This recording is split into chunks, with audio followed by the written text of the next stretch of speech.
Donc maintenant, nous allons voir leur dimensionnement. Alors, la section verte, elle prend toujours la largeur. Donc on peut en avoir plusieurs sur la hauteur. Après, lorsqu'on insère une zone, donc une zone orange, on voit ici qu'on a des petites flèches. D'accord? Donc ça veut dire qu'on peut la rétrécir. Exemple, je rétrécis ma zone, ou je l'agrandis. Donc elle se rétrécit toujours de droite vers la gauche. D'accord? Alors pour bien comprendre, il faut que le fonctionnement des pages et des sites en responsive design, responsive design, ça veut dire qu'il s'adapte automatiquement aux tablettes et aux smartphones. Il faut s'imaginer que cette page, elle est divisée en 12 colonnes, toujours. D'accord?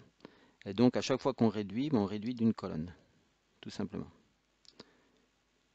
Alors, ici, je vais rajouter une zone. Comme je vous ai dit tout à l'heure, on peut très bien rajouter, par rapport à ce qu'on a choisi, des zones pour améliorer, enfin pour changer la configuration de départ. Donc je rajoute une zone. Voilà, ma zone est vide. Et je voudrais qu'elle se mette à côté de l'autre. Donc en fait, je vais la réduire. Et hop, j'ai vu qu'elle s'est mise à côté. D'accord? Donc je vais faire ajouter une vue. Je vais mettre une image. Voilà. Donc là, j'ai une vue image. Ben, je voudrais que mon image, ben voilà, elle soit un peu plus petite. Donc je réduis et là j'agrandis ma zone texte.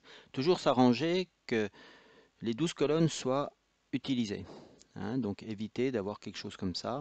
Bon, ça marche quand même, voilà, mais c'est bien de remplir, hein, ou alors vous remettez un élément derrière et vous le laissez vide, mais c'est bien de remplir. Donc ici je mets comme ça.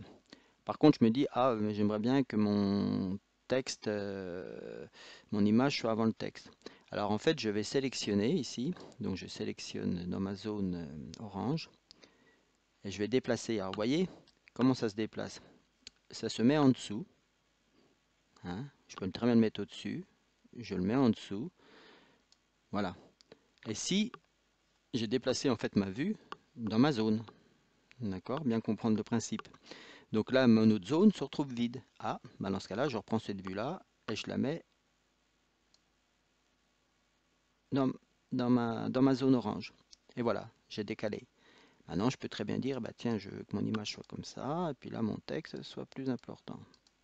Voilà. D'accord? Alors, si je fais prévisualiser, donc on voit que ici j'ai une image, mais comme il n'y a rien, donc il n'y a pas d'image, mais mon texte est à côté. D'accord? Voilà. Donc les zones sont dimensionnables, donc sur 12 colonnes. On peut en rajouter autant qu'on veut, donc on rétrécit les colonnes, hein, ce qui permet que lorsque je rajoute par exemple une section, ben on voit ici que j'ai une section avec 4 zones, hein. Donc si je prends l'exemple, voilà, j'ai 4 zones oranges, dans lesquelles je peux réduire et en rajouter encore. Donc voilà pour le principe de dimensionnement, ça c'est important à bien comprendre, hein, qu'on peut déplacer et puis qu'on réduit nos éléments. Donc toujours avoir en idée qu'il y a 12 colonnes et puis à chaque fois qu'on fait un pas de réduction, c'est toujours une colonne. Voilà, j'enregistre.